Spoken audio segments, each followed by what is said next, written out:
नमस्कार, मैं हूं आपके साथ अखिलेश आनंद। तो रात के 10 बज चुके हैं और आप जानते हैं ये वक्त है हमारे शो घंटी बजाओ का। तो आज फिर आप घंटी बजाएंगे, लेकिन आज आपसे जुड़े इस अहम मुद्दे की बात वहीं से जहां पर खड़ा हुआ ये बेहद अहम मुद्दा। मैं इस वक्त खड़ा हूं नोएडा के ट्विन टावरों के वर्चुअल सेट पर। जी हां, वही सुपरटेक ट्विन टावर जो अब से कुल 40 घंटे के बाद 28 अगस्त को ध्वस्त कर दिए जाएंगे। लेकिन भ्रष्टाचार की इन दोनों इमारतों को गिराने से क्या भ्रष्टाचार भी जमींदोज हो जाएगा? क्यों हर बार खड़ी हो जाती हैं भ्रष्टाचार के सीमेंट से बनी ऐसी इमारतें और फिर मलबा बनाकर उन्हें गिराने की नौबत आ जाती है?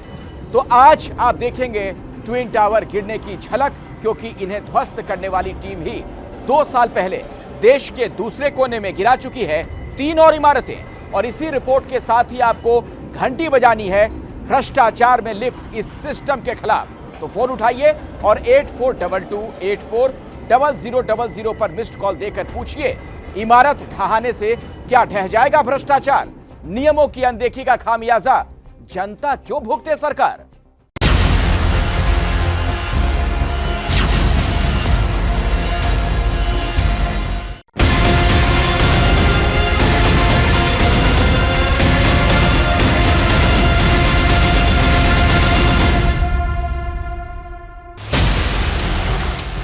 दिल्ली एनसीआर में मौजूद भ्रष्टाचार के ट्विन टावर का समय पूरा।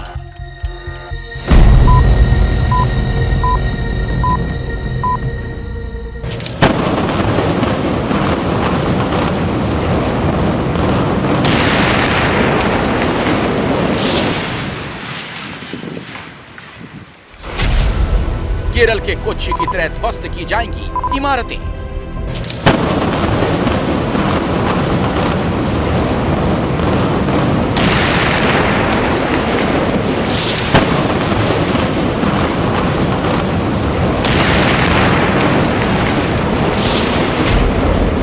साल बाद केरल के कोच्चि वाली टीमें दोहराएंगी कमाल।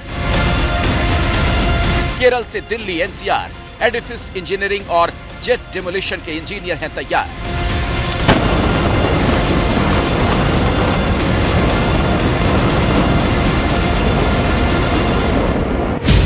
लेकिन इमारत ढहाने से क्या ढह जाएगा भ्रष्टाचार? नियमों की अनदेखी का खामियाजा जनता क्यों भुगते सरकार?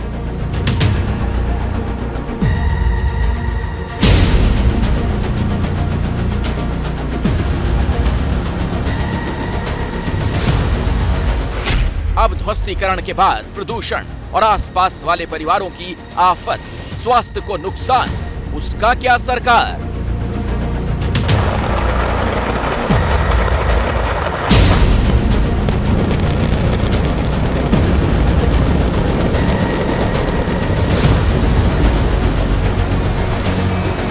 ऐसा माहौल तो है थोड़ा सा, क्या होगा क्या होगा। Dust allergy and all that, उनसे थोड़ा सा डर लग रहा है। ये भी एक बहुत बड़ा फियर है लोगों में कि हमारे शीशे क्रैक कर जाएंगे। जो अस्थमा के पेशेंट हैं उनको सांस की दिक्कत हो सकती है।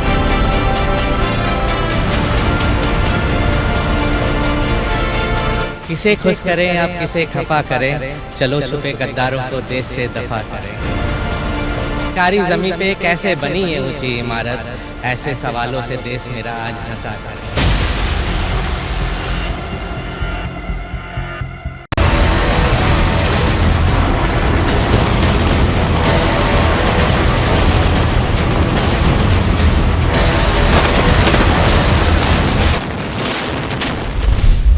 रविवार 28 अगस्त को दोपहर 2:30 बजे जो दिल्ली एनसीआर के नोएडा में होने वाला है, वो इससे पहले देश के दक्षिण में केरल के कोच्चि में हो चुका है।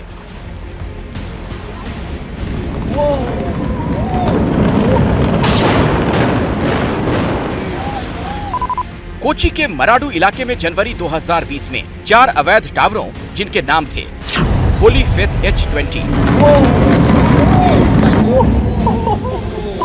अल्फा सिरी,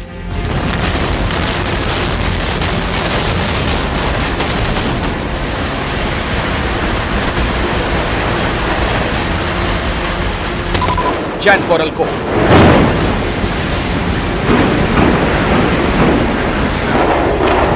और गोल्डन काइलोओरम।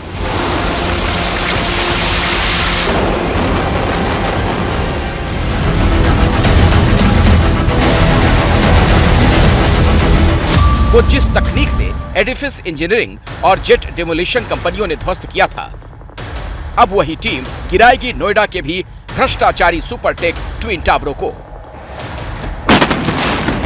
हालांकि केरल वाली इमारतों की ऊंचाई जहां 60 से 65 मीटर ही थी, ट्विन टावर की ऊंचाई उससे लगभग दोगुनी यानी 103 मीटर है।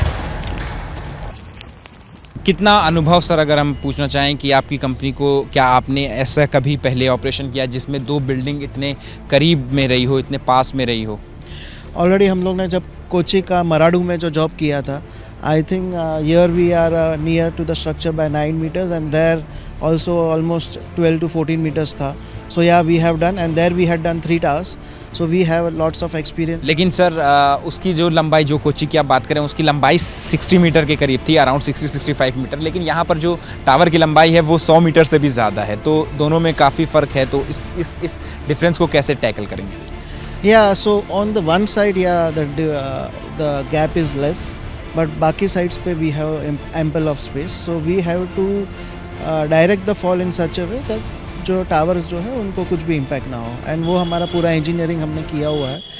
और अब वो वक्त भी आ गया है जब इंजीनियरिंग का ये कमाल कंपनी दिखाएगी दिल्ली के पास नोएडा में, और इसकी तैयारी भी पूरी हो चुकी है। डायनेमो है, इस टाइप का एक बॉक्स रहेगा, और उसके साथ जो वायर्स ब्लास्टिंग साइट से यहाँ तक हमारे तक आएंगी, 100 मीटर जो दूर हम खड़े होंगे वहाँ तक आएंगी, उन दोनों वायर्स को इन वायर के साथ कनेक्ट किया जाएगा, और इन वायर से कनेक्ट करने के बाद इस डायनेमो को हम रिवॉल्व करेंगे, और इस रिवॉल्व करने के बाद इसमें करंट जनरेट होगा।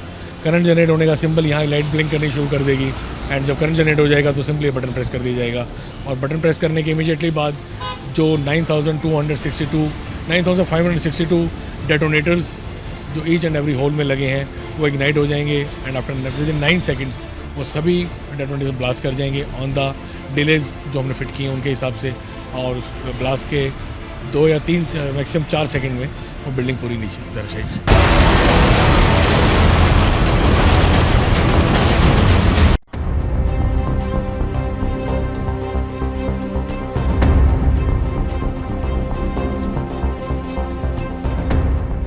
तो भ्रष्टाचार की जो ये इमारत जमींदोज होने जा रही है, आइए हम आपको उसके बारे में बताते हैं।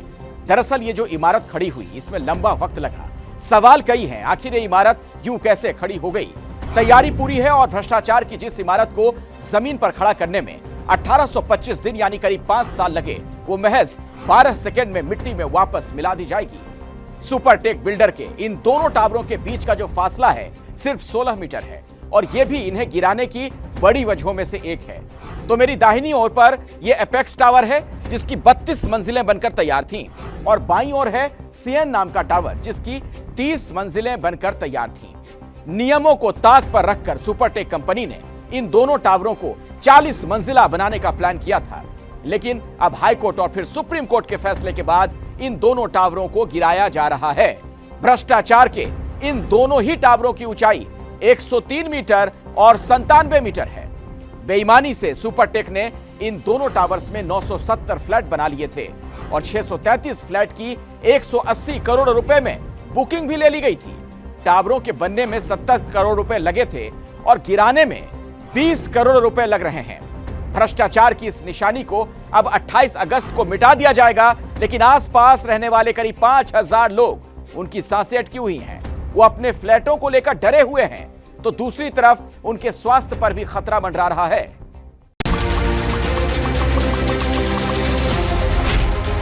इन टावरों के आसपास 1500 परिवारों के करीब 8000 लोग ऐसे हैं जिन पर इसका सीधा प्रभाव हो रहा है, लेकिन प्रशासन का दावा है कि घबराने की जरूरत नहीं है। इस एरिया में 2 ग्रुप हाउसिंग सोसाइटीज आसपास में रहती हैं। पहली यही सुपरटेक एमरल्ड कोर्ट है, दूसरी जो है एटीएस है। दोनों में मिला के अराउंड 1400 फ्लैट्स है। 1400 फ्लैट्स में लगभग 7 से लेके 8000 रेजिडेंट्स और उनका स्टाफ है।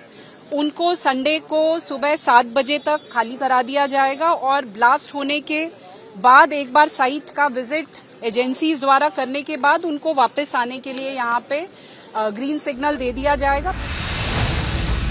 दावा यह है कि तैयारी पूरी है, 28 अगस्त को ये दोनों टावर गिराए जाएंगे। दोपहर में ठीक 2:30 बजे टावर गिरेंगे। 100 मीटर दूर से विस्फोट होगा। सिर्फ 12 सेकंड में दोनों बिल्डिंग जमींदोज हो जाएगी। आसपास रहने वाले फ्लैट सुबह खाली हो जाएंगे। 500 से 700 मीटर के दायरे में विस्फोटक जोन बनाया गया है। विस्फोटक जोन में ट्रैफिक पूरी तरह बंद रहेगा, जबकि नोएडा एक्सप्रेसवे भी दोपहर 2 से 3 बजे तक बंद रहेगा। किसी हादसे की स्थिति में 2 अस्पतालों को स्टैंड बाय रखा गया है। एक्सप्लोजिव्स भी लोड हो गए हैं। लगभग 10 से 12 सेकेंड्स में दोनों टावर डिमोलिश हो जाएंगी। उसके अलावा जो डिमोलिशन के बाद जो सीएनडी वेस्ट है, लगभग 80,000 टन सीएनडी वेस्ट जनरेट होगा, जिसमें से लगभग 50 से 55,000 टन यहीं पे साइट पे यूज हो जाएगा फिलिंग में। लेकिन सबसे ज्यादा दिक्कत इन सोसाइटीज में रहने वाले लोगों की है, जिनके घरों से शीशे टूटने का पूरा खतरा है। धूल से बचाने के लिए इन घरों को बड़े बड़े जियो फाइबर की शीट से ढक दिया गया है।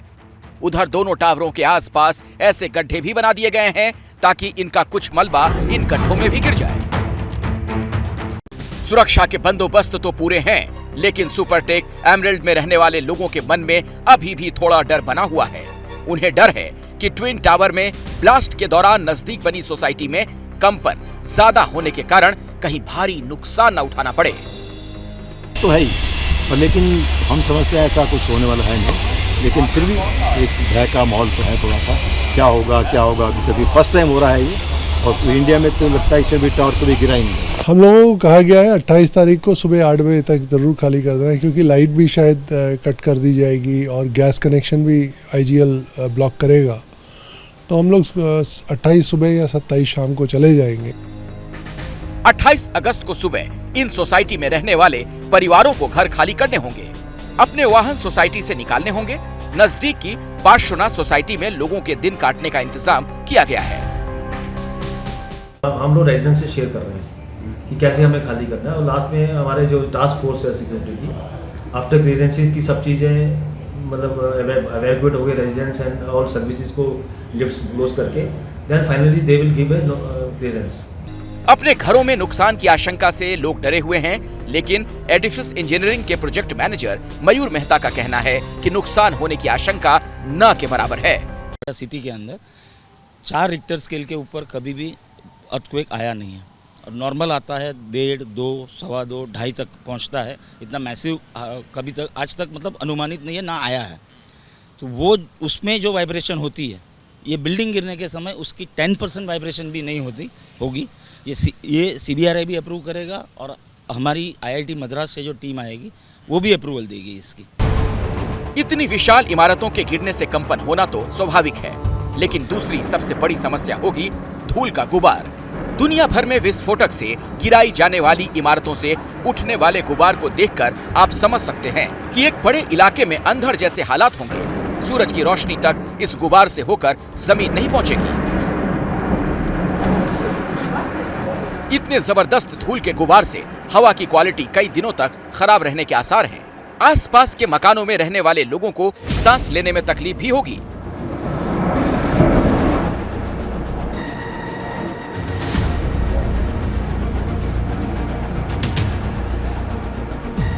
धूल से होने वाले नुकसान से बचने के लिए डॉक्टर क्या सलाह दे रहे हैं वो सुनिए। खास करके जो 2.5 PM से कम के साइज के जो कण होते हैं वो हमारी बॉडी में बुरा प्रभाव डाल सकते हैं। अगर आंख में जाएंगे तो आंखों में जलन है, रेडनेस है, इचिंग है, वाटरिंग है कर सकती है। नाक के अंदर जाएंगे तो नजल ब्लॉक है, नजल कंजेशन है, एलर्जिक राइनाइटिस है, गले में इचिंग है, सोर थ्रोट है, कफ है, या जो अस्थमा के पेशेंट है उनको सांस की दिक्कत हो सकती है।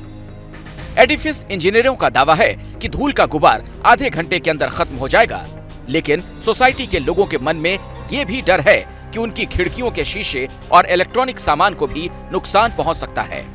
टावर गिरने से कई दिन पहले से ट्विन टावर से सटी सोसाइटियों में रहने वाले लोगों के मन में डर है, और ये डर तब तक बना रहेगा जब तक वो टावर गिरने के बाद अपने सही सलामत घरों को ना देख लें।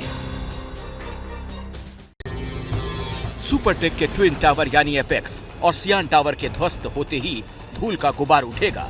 इससे वायु प्रदूषण 5 गुना तक बढ़ सकता है।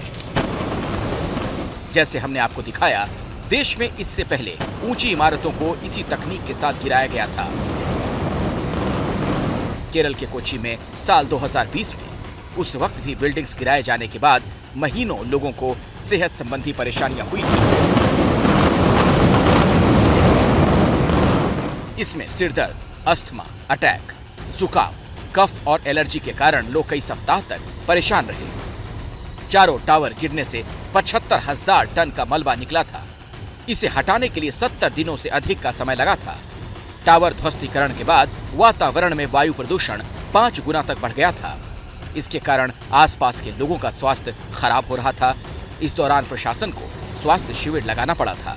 टावर ध्वस्तीकरण के बाद आसपास के घर, पेड़, दीवार, पार्क सहित खाली जगहों पर धूल जम गई थी। हल्की हवा चलने पर भी लोगों के घरों में धूल घुस जाती थी। इंजीनियरों की वही टीम इस बार भी इस काम को अंजाम देगी, लेकिन खतरे फिर से वही बने हुए हैं।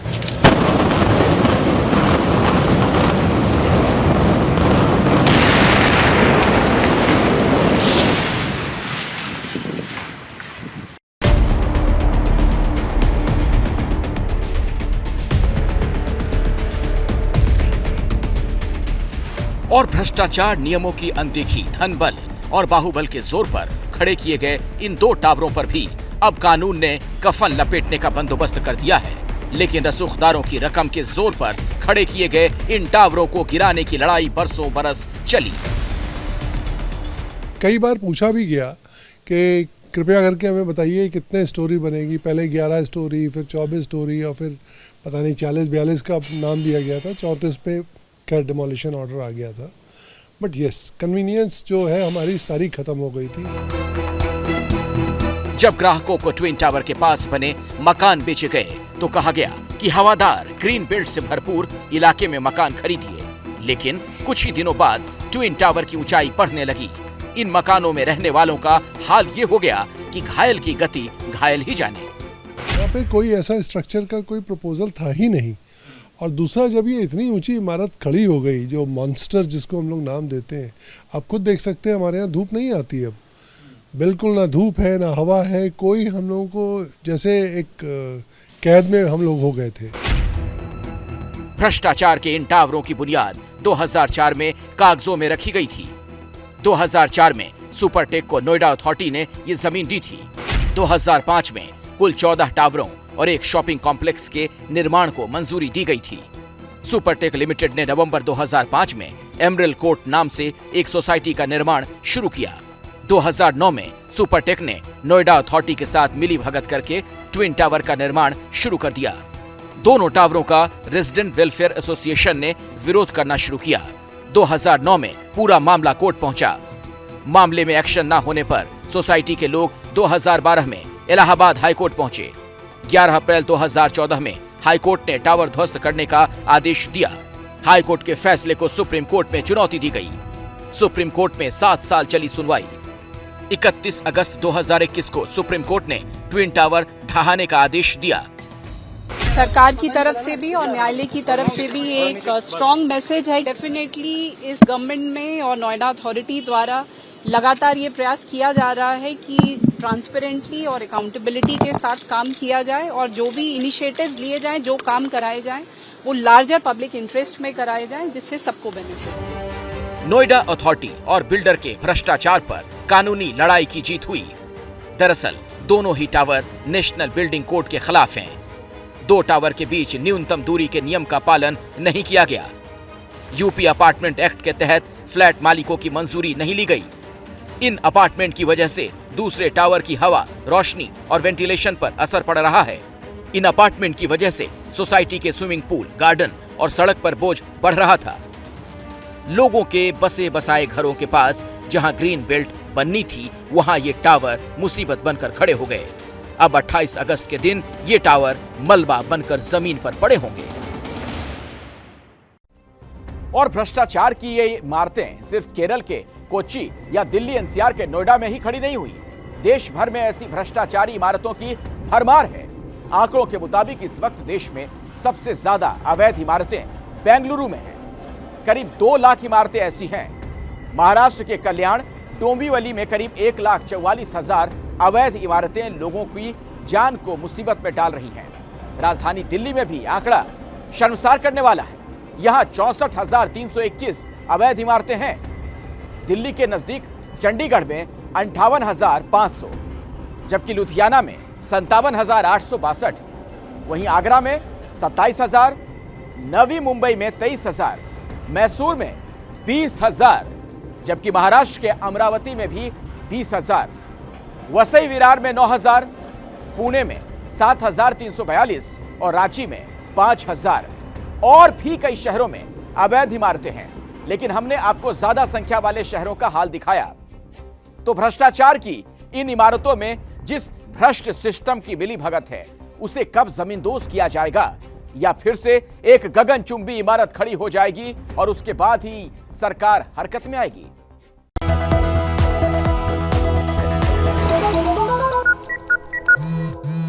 गड्ढों के कारण देश में हर साल 2 से 2,500 लोगों की जान जाती है। इसीलिए घंटी बजाओ में हम लगातार इस मुद्दे को उठाते हैं। हमने आपको आईटी सिटी बेंगलुरु का हाल भी दिखाया था। मुंबई की ग्राउंड रिपोर्ट अब देखिए।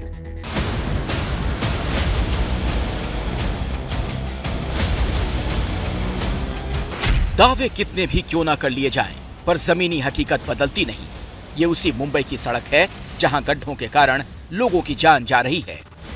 इन गड्ढों को लेकर लोगों की चिंता एक बार फिर इसलिए बढ़ गई क्योंकि मुंबई में इन दिनों गणपति उत्सव की तैयारी हो रही है। अब सवाल है कि क्या गणपति विसर्जन के लिए निकलने वाली यात्राएं इन्हीं गड्ढों से होकर गुजरेंगी? बोरीवली पूर्व इलाका है ये, वहाँ पर सावरपाड़ा इलाका है, जहाँ पर मुख्यमंत्री एकनाथ शिंदे ने ये दावा तो जरूर किया था कि गणपति त्योहार के पहले सारे जो रास्ते हैं अच्छे कर दिए जाएंगे, ताकि गणपति मंडलों को और जो लोग अपने घर से गणपति बप्पा की मूर्ति जो है विसर्जन के लिए लेके जाते हैं, उन्हें रास्तों में कोई दिक्कत ना हो।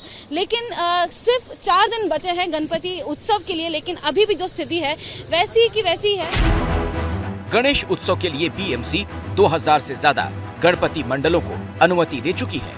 इन लोगों का कहना है कि अगर मंडप लगाने वालों के कारण सड़क पर कोई गड्ढा हो जाता है तो बीएमसी इन लोगों पर 2,000 रुपए का जुर्माना लगाती है, लेकिन खुद अपना काम ठीक से नहीं करती। हम लोग दिन रात काम कर रहे हैं और ये जो है ये ड्राइव सिर्फ हम ही नहीं कर रहे हैं, एडिशनल प्रिंसिपल कमिश्नर साहब भी कर रहे हैं, डीएमसी इंफ्रा भी ले रहे हैं, हम खुद भी राउंड ले रहे हैं। और दिन रात पहले फर्स्ट ये क्या था प्रायोरिटी के मेन जो रोड्स है जहाँ पे मैक्सिमम ट्रैफिक होता है वो हमने कवर करने चालू कर दिया है, और बाद में आगे जाके इंटीरियर रोड्स भी हम लोग कर रहे हैं साइमल्टेनियसली, जहाँ पे खड्डे की सीवियरिटी के हिसाब से हम लोग एक्शन ले रहे हैं। गणपति उत्सव में महज 4 दिन बचे हैं। त्योहार के वक्त जब लोगों की भीड़ सड़कों पर निकलती है, तब ऐसे गड्ढे बेहद खतरनाक साबित हो सकते हैं।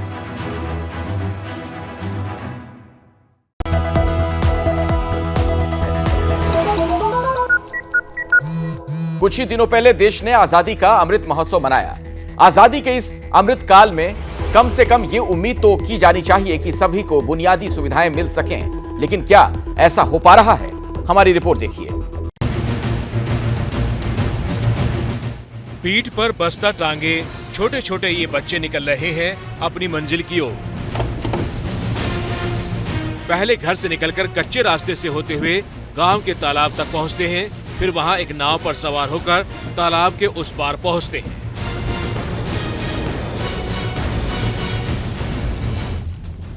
स्कूल जाने के लिए हर दिन इन मासूमों को इतनी मेहनत करनी होती है क्योंकि इसके अलावा इनके पास और कोई रास्ता नहीं है।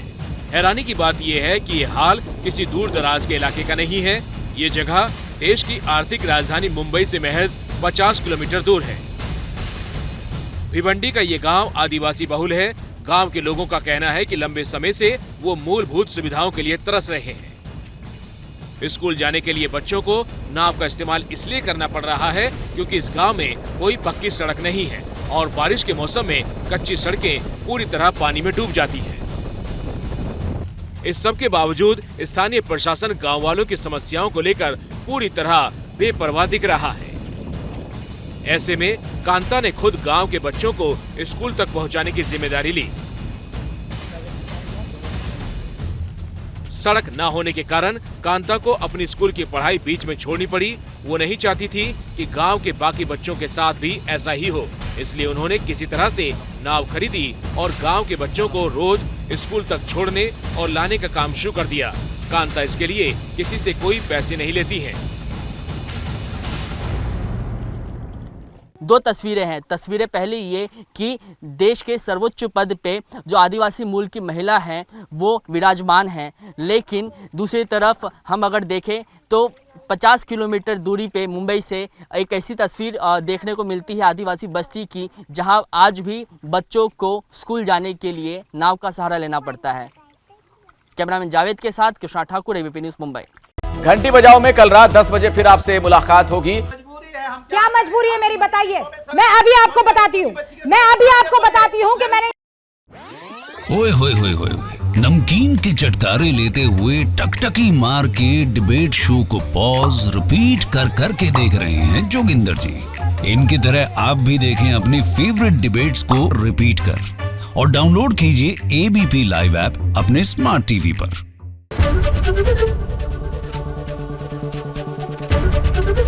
एबीपी न्यूज आपको रखे आगे।